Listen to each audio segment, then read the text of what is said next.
sa balita ngayong tanghali. Department of the Interior and Local Government at Philippine National Police nag-inspeksyon sa Quiapo para tiyakin na nakalatag ng maayos ang seguridad sa traslasyon. Hospital ng Manila LGU nakahanda na para sa traslasyon. Pangulong Ferdinand Marcos Jr. handang makipag-usap kay dating Pangulong Rodrigo Duterte kaugnay sa issue ng SMNI.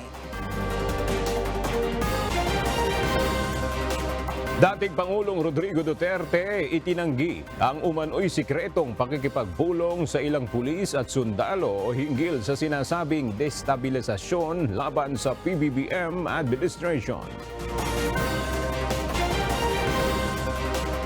10 sentimos na dagdag sa presyo ng langis ipatutupad bukas. At mga magsasakaang namimigay ng libreng gulay sa Cebu ibinahagi sa social media ng isang netizen. Magandang tanghali mga kasangbahay. Ngayon po ay araw ng Lunes, January 8, 2024. At una sa mga balita ngayong tanghali.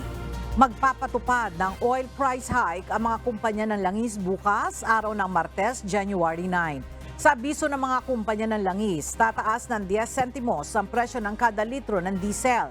Gayon din ang presyo ng gasolina at kerosene. Ang panibagong oil price hike ay bunsod pa rin ng pabago-bagong galaw sa presyo at supply ng langis sa international market. Isa ng ganap na batas ang Ease of Paying Taxes Act matapos lagdaan ni Pangulong Ferdinand Marcos Jr. Layo nito na simplihan ang pagpa-file ng buwis at maipatupad ang digitalization. Alamin natin ang detalye kay Nel Mariboho. Nilagdaan na ni Pangulong Ferdinand Marcos Jr. ang isang batas na layong i-update ang taxation system ng Bureau of Internal Revenue. Sa ilalim ng Republic Act No. 11976 o ang Ease of Paying Taxes Act, sisimplihan ang proseso ng pagpa-file ng small and medium enterprises at gawing moderno o ipatutupad ang digitalization sa pagbabayad ng buwis. Pinapakilala ng bagong batas na ito ang administrative tax reforms at amyenda sa ilang section ng National Internal Revenue Code of 1997.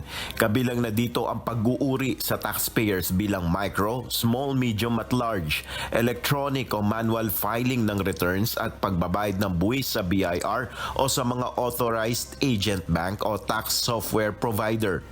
May opsyon din na bayaran ng internal revenue taxes removal sa city o municipal treasurer, pag-aalis ng pagkakaiba ng documentation at basehan ng sales ng goods at services, klasifikasyon ng VAT refund claims sa low, medium at high risk, at tiyaking may available na registration facilities sa non-Philippine resident taxpayers. Ipatutupad din ng Ease of Paying Taxes ang 180-day process period para sa claims ng refund para sa mali o illegal na tax collection at pagtataas ng fees para sa mandatory na pagbibigay ng resibo sa kada benta at transfer ng goods mula 100 pesos sa 500 pesos.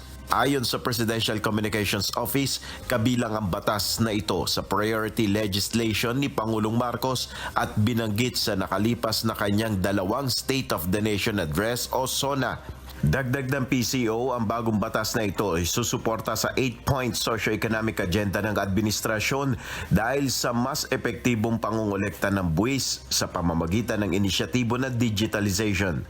Nel Maribuhok, UNTV News and Rescue, Diyos ang aming sandigan, serbisyo publiko ang aming pinahalagahan. Makikipag-ugnayan si Pangulong Ferdinand Marcos Jr. kay dating Pangulong Rodrigo Duterte tungkol sa issue ng Sunshine Media Network International o SMNI. Ayon sa Malacanang, bukas ang Pangulo sa pakikipag-usap sa former President matapos magpahayag sa isang interview si dating Pangulong Duterte na nais niyang kausapin si PBBM indirectly ukol sa investigasyon sa SMNI. Ayon kay PCO Secretary Cheloy Garafil, laging available si Pangulong Marcos Jr. sa dating Pangulo at kokontakin siya ni PBBM kung gusto nitong makipagpulong. Noong December 21, naglabas ng kautusan ang National Telecommunications Commission o NTC na nagsususpinde sa broadcast operation ng SMNI sa loob ng 30 araw dahil sa umunay paglabag sa ilang probisyon ng prangkisa nito.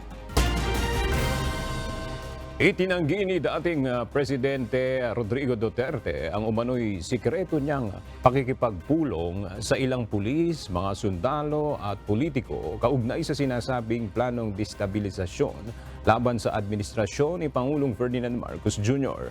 Sa isang press conference noong weekend, sinabi ni dating Pangulong Duterte na wala umanong dahilan para gawin niya ito dahil komportable naman siya kay PBBM. Muling iginiit ng dating presidente na kontento siya sa kanyang mga nagawa para sa bayan sa panahon ng kanyang panunungkulan. Sinabi rin nito na tapos na rin ang kanyang karera sa politika sa ngayon. Nobyembre noong nakaraang taon nang ihayag ni dating Pangulong Duterte na mapipilitan siyang kumandidato bilang senador o vice-presidente kung mai-impeach ang kanyang anak na si Vice President Sara Duterte. Mariing kinondena ni Philippine National Police Chief, Police General Benjamin Acorda Jr. sa pagkakadawit ng kanyang pangalan sa umano'y destabilization plot laban sa pamahalaan. Sa flag-raising ceremony kanina sa Campo Crame, sinabi ng general na hindi katanggap-tanggap at walang kapatawaran ang pagdawit ng kanyang pangalan at paggamit ng kanyang letrato kaugnay sa umano'y destabilisasyon laban sa gobyerno. Mula sa Camp Crame, may report si Leia Ilagan live. Leia, may ginagawa na bang hakbang ngayon ang Chief PNP para matuntun itong mga nagdadawit sa kanyang pangalan sa umano'y destabilization plot laban sa PBBM admin? Magandang tanghali sa iyo, Ella. Ipinag-utos na nga nitong si PNP Chief Police General Benjamin Acorda Jr. sa PNP Anti-Cybercrime Group na tukuyin upang agad na masampahan ng kaso ang mga nasa likod ng pagpapakalat ng kanyang letrato at ang mga impormasyon ng tangkang destabilisasyon. Ito'y dahil labis na sasaktan si General Acorda sa peking balita na kaisa siya sa planong pagpapababa sa pwesto kay Pangulong Ferdinand Marcos Jr. Ayon Ella kay General Acorda, unforgivable ang naturang aksyon dahil wala itong basihan at ginawa lang ito ng tao na gustong magpasikat.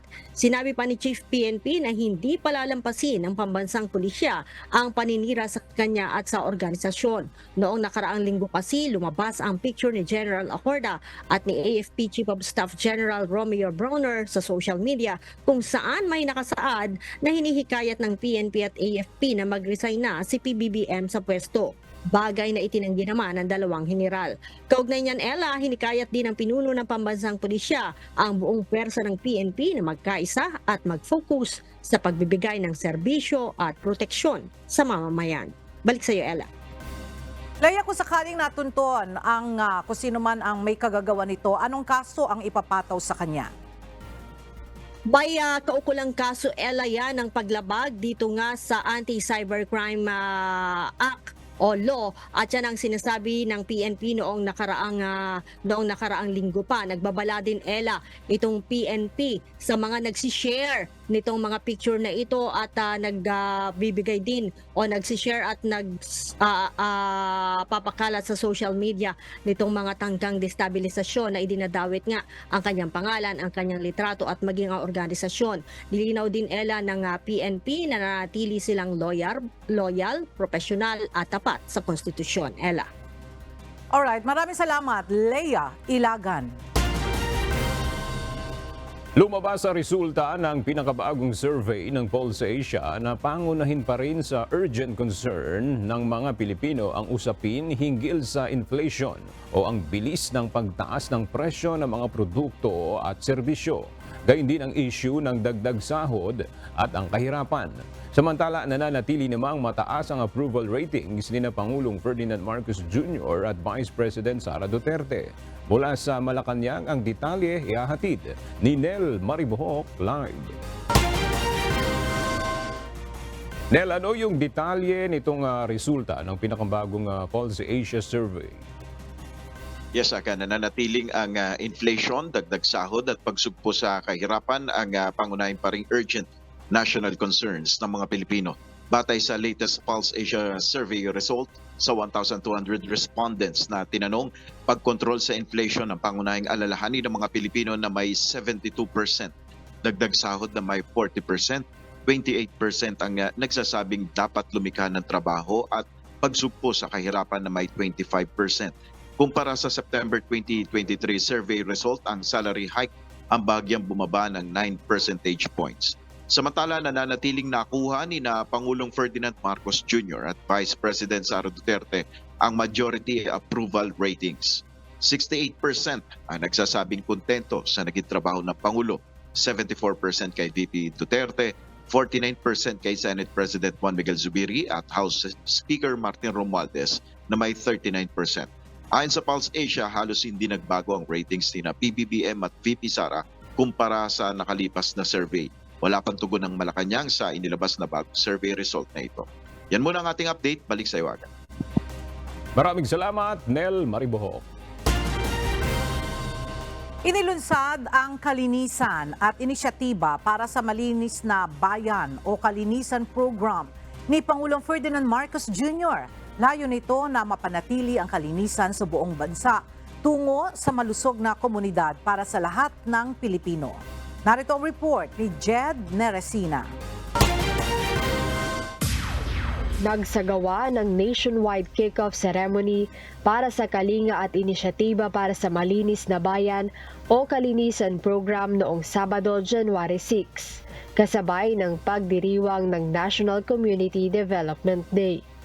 Nilahukan ng iba't ibang ahensya ng pamahalaan at local government units ang cleanup drive kaugnay ng Kalinisan Program ni Pangulong Ferdinand Bongbong Marcos Jr. Ang programa ay naglalayong itaas ang kamalayan at hikayatin ang partisipasyon ng mga mamamayan na maging responsable sa ating kapaligiran sa pamamagitan ng tamang pagtatapon ng basura. Sa isang video statement, hinikayat ni Pangulong Marcos ang publiko na makiisa rito. My friends, let us see in our barangay the changes we want for our nation. Let our barangays be the laboratory of workable ideas. Dagdag pa ng Pangulo, gagawin ng gobyerno ang lahat na makakaya nito upang matiyak ang kalinisan sa mga komunidad. Sinabi naman ni Department of Interior and Local Government Secretary Benjamin Abalos Jr. na makikipagtulungan ang pamahalaan sa iba't ibang ahensya para mas maisakatuparan ang layunin ng programa ng Pangulo. So makikipag-coordinate kami sa City of Manila, sa MMDA, of course DPWH, no? Kaya ito ang beauty nito eh. It's a whole of the government approach. Dagdag ni Secretary Abalos na sisiguraduhin nilang masusubaybayan ang performance ng nasa 42,000 barangay sa buong bansa. Magsasagawa rin ng DILG ng recognition sa mga LGU na mahusay na makapagpapatupad ng kalinisan program sa kanilang lugar. At magkakaroon tayo ng awarding. Ang proposal namin ng awarded of the cleanest barangay on a provincial level, on a regional level, ay pwede natin gawing every month. At i-monitor din namin yung mga barangay na parating kulelat. No? Titignan din namin yun, higit sa lahat. Nagpahayag din si Abalos ng pag-asa na mas maraming Pilipino ang magkakaroon ng disiplina sa pagtatapon ng basura sa kanilang mga lugar. Jed Neresina, UNTV News and Rescue. Diyos ang aming sandigan, serbisyo publiko ang aming pinahahalagahan.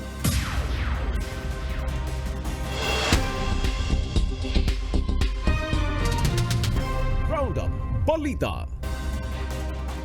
Inaprubahan na ng Department of Budget and Management ang paglalabas ng mahigit sa 3 bilyong pisong pondo na gagamitin para sa pagsasaayos ng public school sa bansa. Sa isang pahayag, sinabi ni Budget Secretary Amena Pangandaman na inaprubahan na niya ang Special Allotment Release Order o SARO para sa gagawing repair at rehabilitation ng mga public school building. Ang i-release na SARO ay ibibigay sa Department of Public Works and Highways sa ilalim ng request ng Department of Education. Na-recover ng Philippine Army ang matataas na kalibre ng armas mula sa Communist Terrorist Group. Matapos ang nangyaring engkwentro sa may sitio Mahayahay, Barangay Kawayan, Quezon sa Bukidnon noong January 5. Partikular na rito ang Sub-Regional Centro de Gravidad mula sa North Central Mindanao Regional Committee.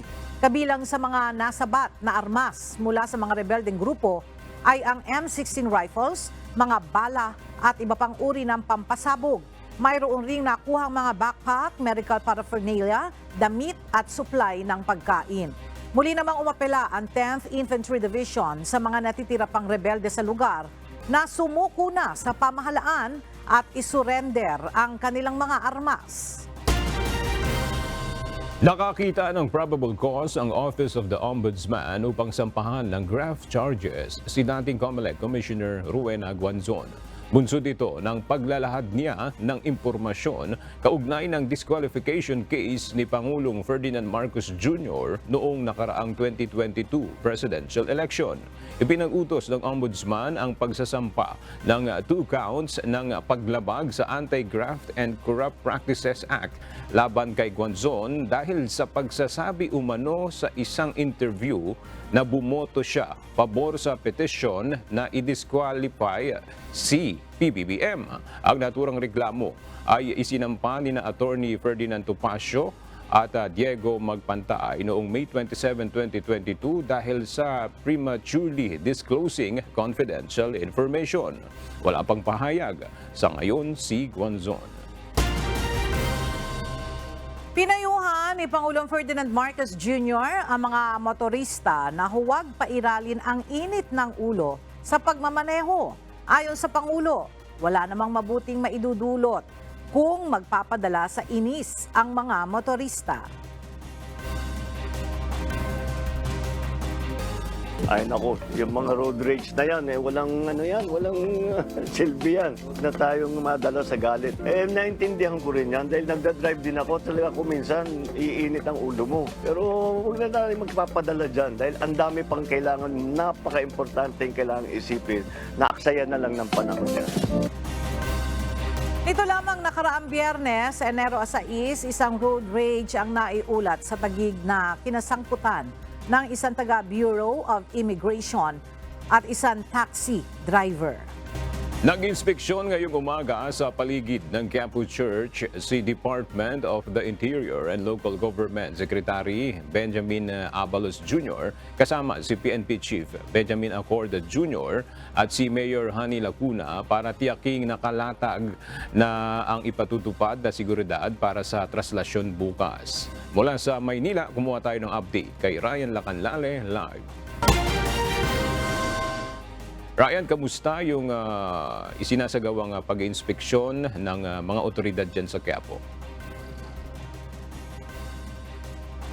Aga, kontento naman ang mga otoridad sa kanilang ginawang pag-iikot kanina at sa isinasagawang preparasyon ng security at medical team dito sa Quiapo Church para nga sa araw ng traslasyon bukas.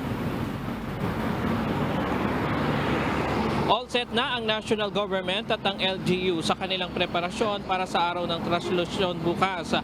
Nag-ikot ngayong umaga dito sa Maynila si Department of Interior Government Secretary Benjamin Abalos, kasama sina PNP Chief Benjamin Acorda at Mayor Hani Lacuna.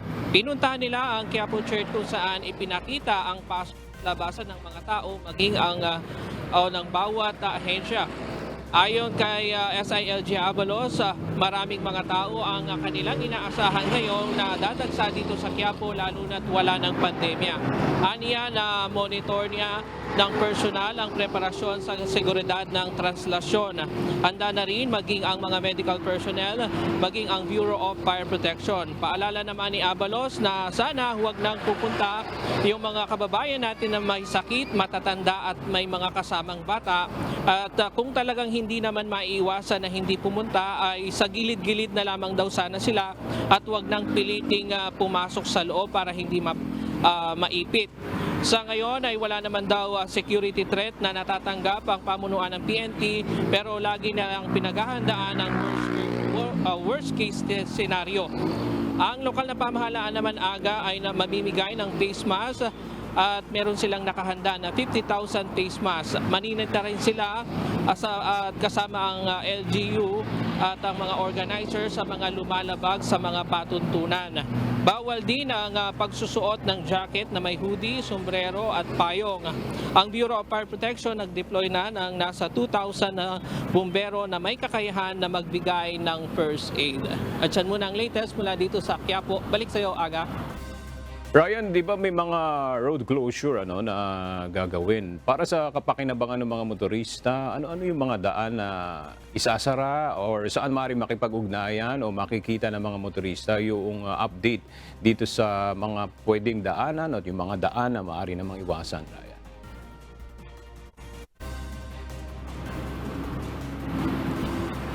Oo, Aga, lalo na pa sa araw ng bukas ay bago bumiyahe o dumaan dito dahil sa ngayon medyo maluwag pa dito, no? Nakakadaan pa yung mga sasakyan, pero bukas isasara yung mga pangunahing lansangan papunta dito sa Quiapo at maaari tayong makipag-ugnayan sa lokal na pamahalaan ng Maynila para makita yung mga daan na isasara para sa hindi tayo maipit dito sa traffic pagsapit ng araw ng bukas, Aga.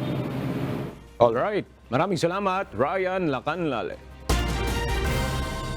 Nakahanda na ang Field Hospital ng Manila Local Government Unit para sa medical response na kakailanganin sa mga posibleng maaksidente sa prosesyon sa traslasyon. Ayon sa Manila LGU, mayroong nasa higit 1,000 personnel mula sa Manila Disaster Risk Reduction and Management Office ang idideploy para sa traslasyon. Mula sa Maynila, alamin natin ang detalye kay JP Nunez live. JP, saan nakapwesto itong Field Hospital ng Maynila para sa traslasyon?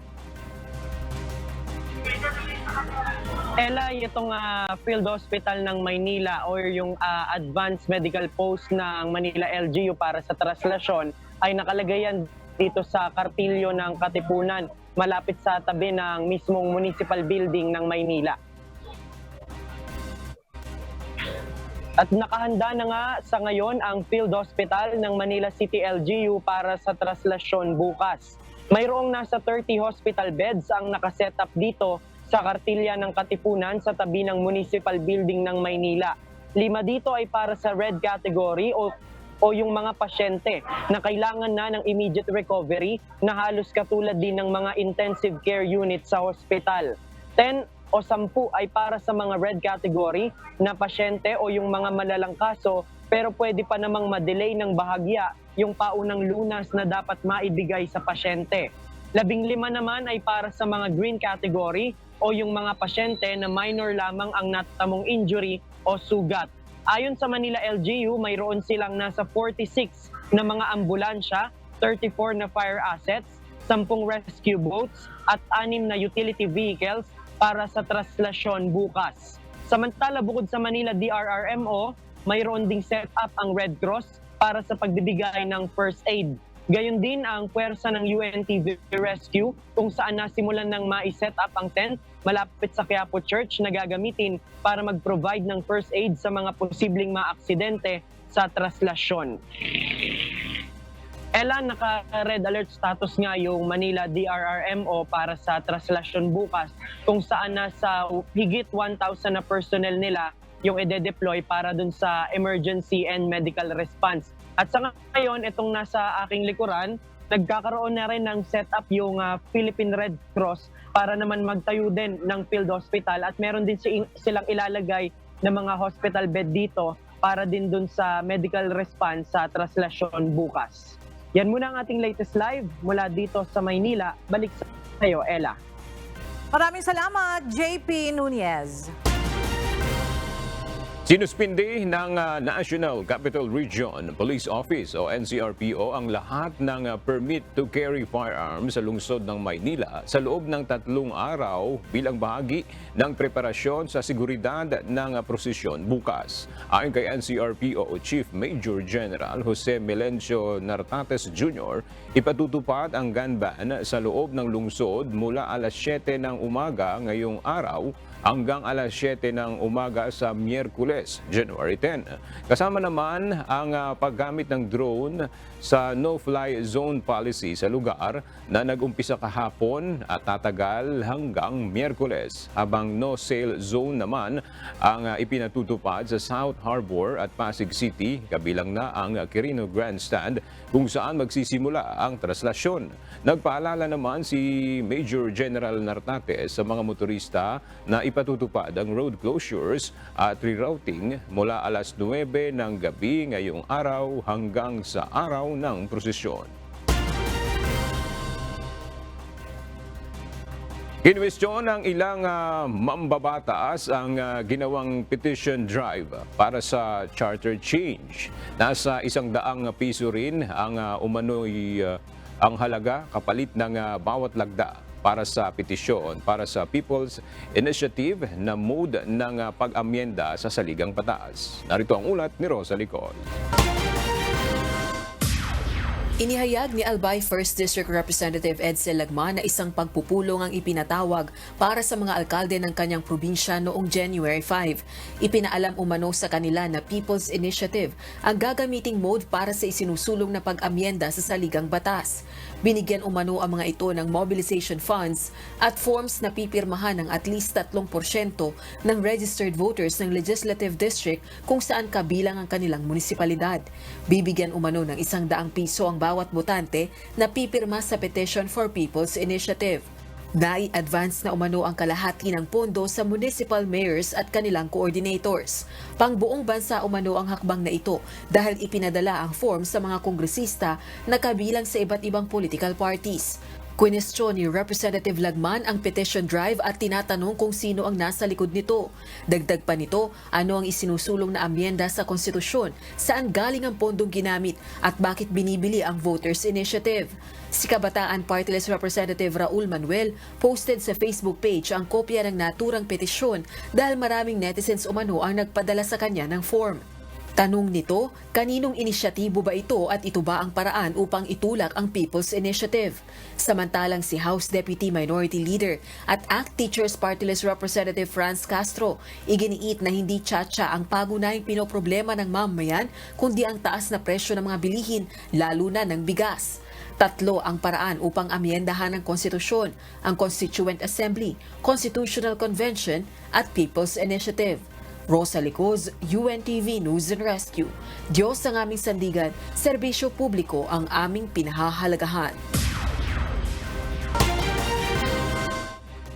Pinuksan na ngayong araw ng Commission on Elections o COMELEC ang second round public bidding para sa gagamiting Automated Election System o AES para sa halalan sa 2025. Mula sa Maynila, kumuha tayo ng detalye kay Dante Amento live.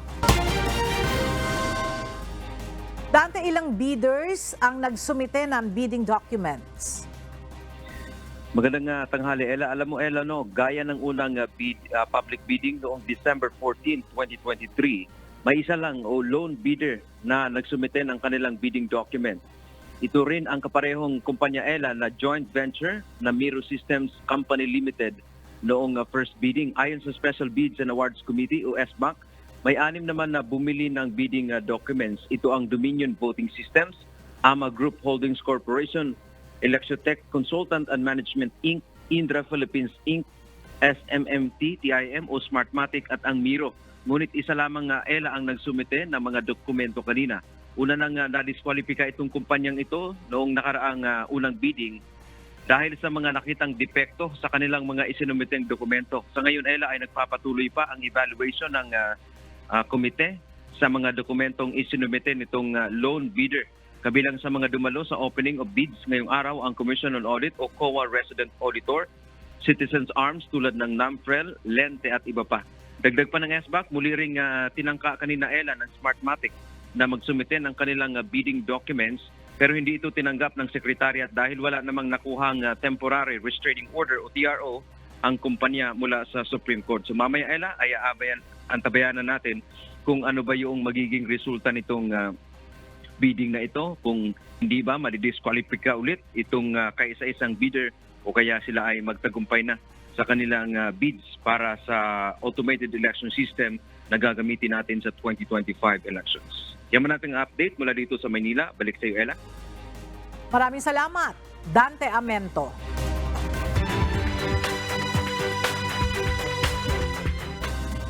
Dahil sa nararanasang El Nino, tumataas ang temperatura sa Cordillera Administrative Region, kabilang na rito ang Baguio City.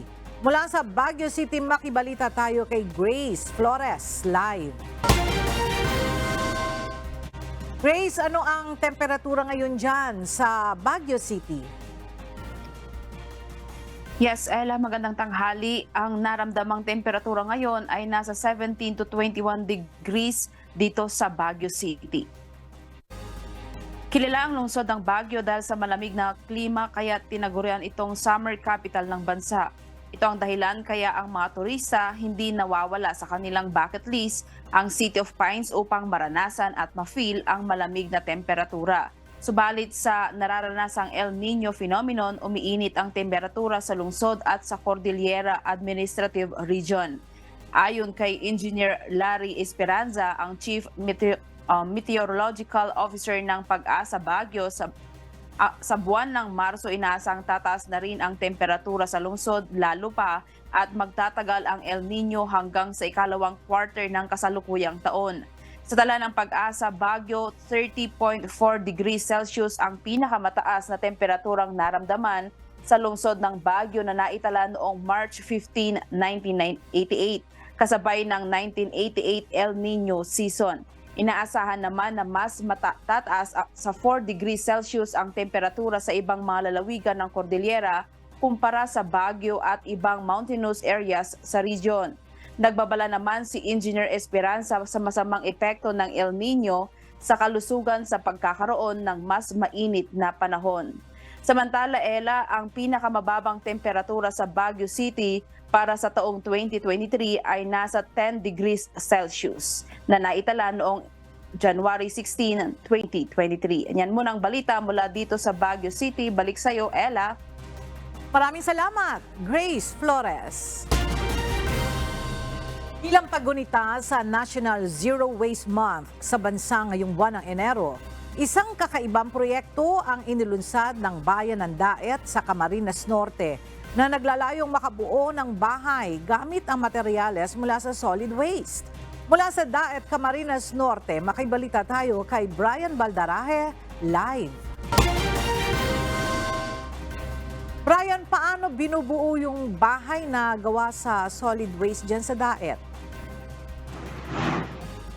Ela, imbis na purong buhangin ang ginamit para bumuo ng mga hollow blocks at panghalo sa semento, mga dinurog o giniling na bote at plastic ang ginamit na materyales para buuin ang mga pabahay na ito na proyekto ng Daet LGU. Kaya naman dahil sa mula sa solid waste ang ilan sa ginamit sa materyales ng pagkoconstruct ng mga ipinamahaging bahay, ayon sa Engineering Office Ela ng Bayan ng Daet, nabawasan ng halos 50 to 60% ang costing ng bawat bahay. Kung mga typical na materyales kasi ang gagamitin, gagastos ng 50 to 60,000 pesos kada bahay. Pero dahil ang ibang materyales ay solid waste, nasa 10 to 20,000 pesos na lang ang ginastos dito. Ang kakaibang programang ito, Ella, ay inilunsad ng Daet LGU upang makiisa sa National Zero Waste Month ngayong buwan ng Enero.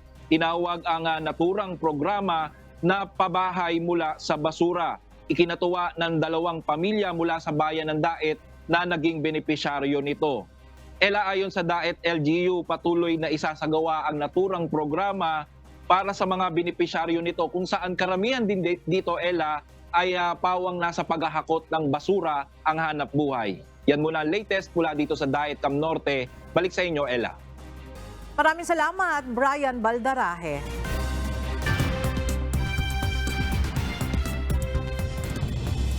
Ipinahayag ng US Federal Aviation Administration na mananatiling grounded o hindi pinahihintulutang makalipad ang 171 Boeing 737 MAX 9 planes hanggat hindi nakatitiyak na ligtas ang mga itong i-operate.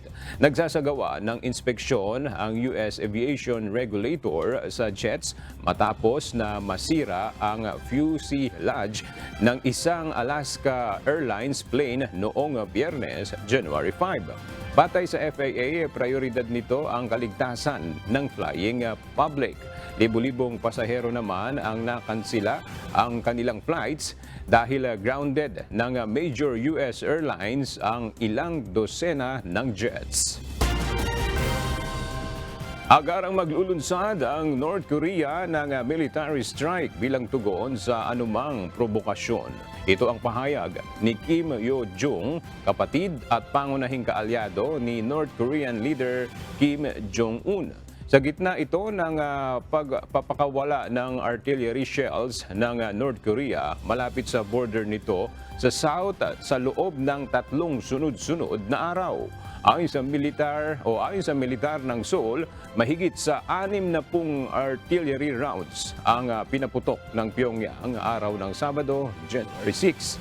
Mahigit 200 rounds noong Biyernes at 70 noong Linggo. Giit naman ng North Army, walang anumang banta ang firing drill nito ang firing drill nito sa South.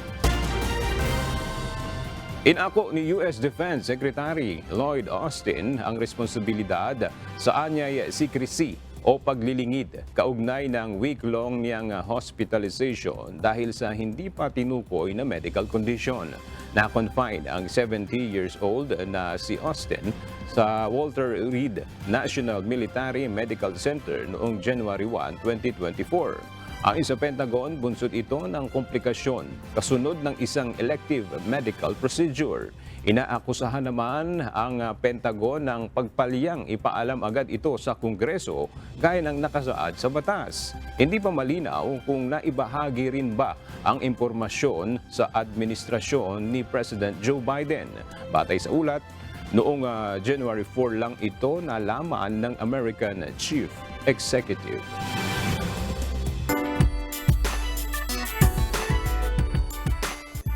Inabangan ng mga wisher ang digital streaming ng Wishdate Invisible kagabi.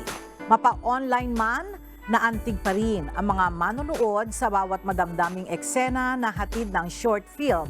Sinabayan pa ito ng mga awiting talaga namang tagos sa puso. Narito ang report ni Gladys Toabi. I know no one can resist but fall for you. Helen, I must say, I love those lovely eyes. I could not bear to see those eyes unable to see the light. Those eyes deserve to see this wonderful world. I believe your eyes are rare, so rare that those eyes can see love even when love is invisible.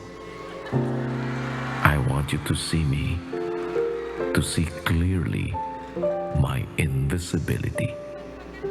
I wish that you could see me now through my own eyes. Sincerely, Arthur. Hindi isang ordinaryong love story ang natunghayan ng mga wisher sa ika-10 installment ng Wishdate Concert.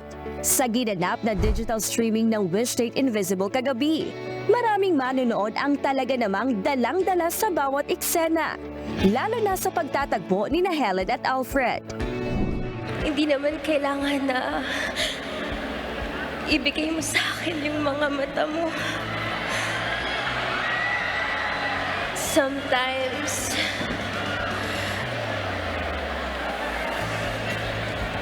people can see more clearly when they are without sight. All I ever wanted is for you to be happy.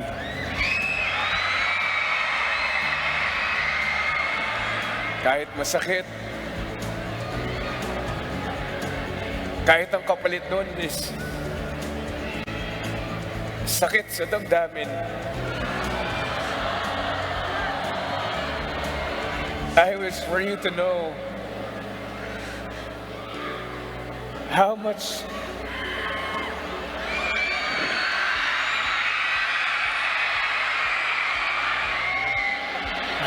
love I have for you. Isang tunay na pagmamahal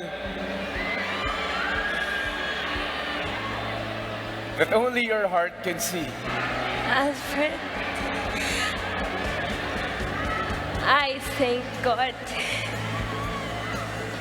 He gave me you. Para sa mga wisher at netizen na nanood online, ito na yata ang best wish date story na kanilang napanood. Sa karakter ni E.A. Guzman na si Alfred, isa umano siyang malaking green flag dahil sa malaking sakripisyong ginawa niya para sa kanyang iniibig. Pero kung papaanong green flag si Alfred, kabaliktaran naman ito sa karakter ni Chris Abaya na si David, na para sa mga wisher ay isang red flag. Kaya lalo pang nadala ang mga wishers sa intense confrontation scene ni Helen at David. My life with you is getting to be boring. I'm sorry, Helen. Pero I think you're better off with others. Oh no.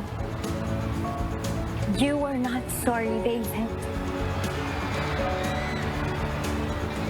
You'll be sorry for doing this to me. Bukod sa mga paboritong eksena ng mga wisher, nabusog din sila sa mga makaanting damdaming musika na inawit ng mga OPM artists.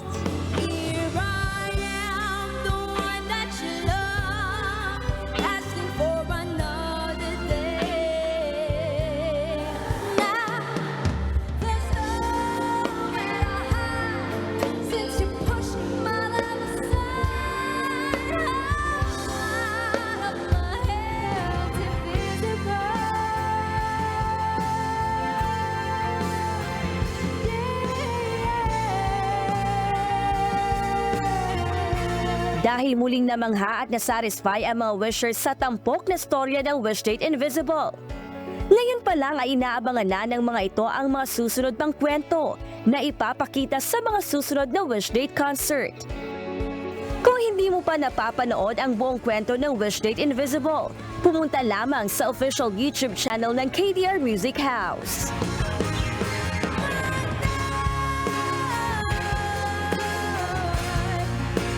Thank you so much.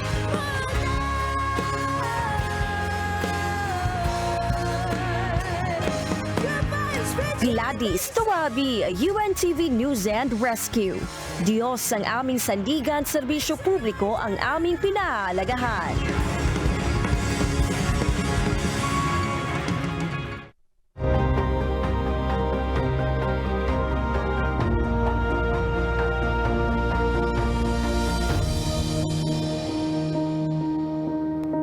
Muling nagsagawa ng mass bloodletting ang Members Church of God International o MCGI, katuwang ang UNTV News and Rescue, Philippine Blood Center, Tala Hospital at Rizal Police Provincial Office sa Antipolo City. Narito ang ulat ni Jolitz Matangat. Masaya ang 42 taong gulang na si Redentor Quiano dahil sa unang pagkakataon ay nakapasa na siya upang makapag-donate ng dugo.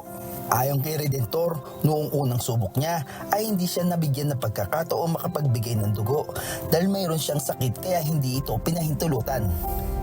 Sa panibagong pagkakataon, lubos na aniyang pinaghandaan nito ang araw ng mass bloodletting dahil para sa kanya, ito ay isang mahalagang oportunidad.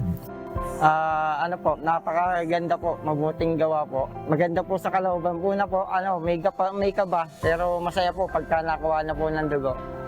Nakakaano po sa kalooban po. Naturuan po kami ng mabubuting gawa, lalo na po yung pagdugtong po ng buhay sa mga taong nangangailangan po. Salamat po sa Diyos. Nag-aisa ang Members Church of God International o MCJ Rizal Chapter at Rizal Police Provincial Office o RPPO para sa mabuting gawa tulad ng mass bloodletting na isinagawa sa bagong Nayon 4 Elementary School sa Padilla, Antipolo City kahapon January 7.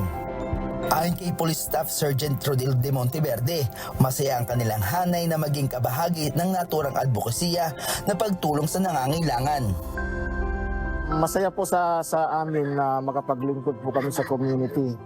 Tapos okay naman po sa health naman, at least malalaman namin na physically fit kami para sa trabaho, which is necessary naman po ito sa trabaho namin bilang police. Maganda nga po ang program na to kahit na papaano ay nagkakaroon po ng chance yung PNP na maki-join po sa mga programs na ganito. Actually, this is part of the outreach program, di po ba? Umabot sa 344 na bags ng dugo ang naibahagi sa Philippine Blood Center at Tala Hospital. Bago ka maging isang blood donor, kailangan mo matugunan ang ilang mga kwalifikasyon tulad ng edad, timbang at kalusugan. Ang iyong dugo ay maaaring magamit upang makatulong sa mga taong may malubhang karamdaman, naoperahan o naaksidente. Bukod sa pakiramdam ng kasiyahan sa pagtulong sa nangangailangan, ay mayroon din itong malaking benepisyo sa ating mga kalusugan. Jolitz Matangat, UNTV News and Rescue. Diyos ang aming sandigan, serbisyo publiko ang aming pinahahalagahan.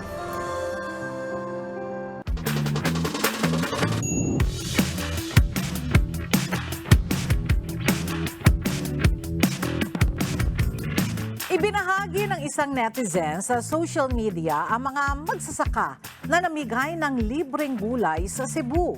Sa isang Facebook post ni Yama Rekina, makikita ang mga magsasaka na lula ng isang truck na namimigay ng libreng repolyo. Ayon sa mga magsasaka, oversupply ang nasabing mga repolyo at minabuti na lamang nilang ipamigay ang mga ito kaysa masayang. Labis namang ikinatuwa ng mga residente ang natanggap na libreng gulay na kanila pang mapapakinabangan. Humanga naman ang mga netizen sa kagandahang loob ng mga magsasaka. Kahit naman ako mapapahanga sa ginawa ng mga magsasaka dahil nakatulong sila dun sa mga, halimbawa, kung wala kang makain, di ba? Tapos biglang may dumating na grasya at marami ka pang magagawa na pagluluto sa repolyo. Imbis na itapon nila, pinamahagi na lang nila sa tao. Mas maganda yung ganun. Naalala ko before, Ella, meron rin tayong news dito, yung oversupply ng kamatis naman. Ang ginawa nila, tinapon lang talaga doon sa isang imbaka, nakakapanghinayang. Pero itong pinakita natin dito na tungkol sa mga magsasaka, yung pamamahagi nila nung oversupply na gulay, alam mo, napakagandang bagay yun, na makita natin doon sa isang tao na may diwa siya ng panghihinayang, Ella. Alam mo, ang Panginoong Jesucristo nga, di ba? Nagmimilagro na yon. Gumawa ng pagkain, ng tinapay at isda. Yung mga lumabis, pinapulot pa niya eh. Panghihinayang ang diwa, di ba? Doon natin makikita na itinuturo sa atin yun na value sa buhay. Natuto tayo manghinayang. Yung mga sobra na alam mong masisira na lang, mas magandang ipamahagi mo sa kapwa-tao para mapakinabangan nila at hindi masayang yung mga gulay, yung mga items at nakagawa ka pa ng mabuti. Correct. Diba? Buti pa ang repolyo ng pinanghihinayangan, ano? Sana kahit hindi ka repolyo, manghinayang ka doon sa mga mawawala sa iyo. Yun. Gets mo? Oh, lalim na naman ang hugot po ni Miss Hugot Queen. Well, okay. Tuloy-tuloy po tayo at para naman po sa ating The Word at sa ating pong iiwang mga salita ng Diyos na ating sandigan mula sa Aklat ng Awit, Kapitulo 34, versikulo 18, nagsasabi, ang Panginoon ay malapit sa kanila na may bagbag na puso at iniligtas ang mga may pagsisising diwa.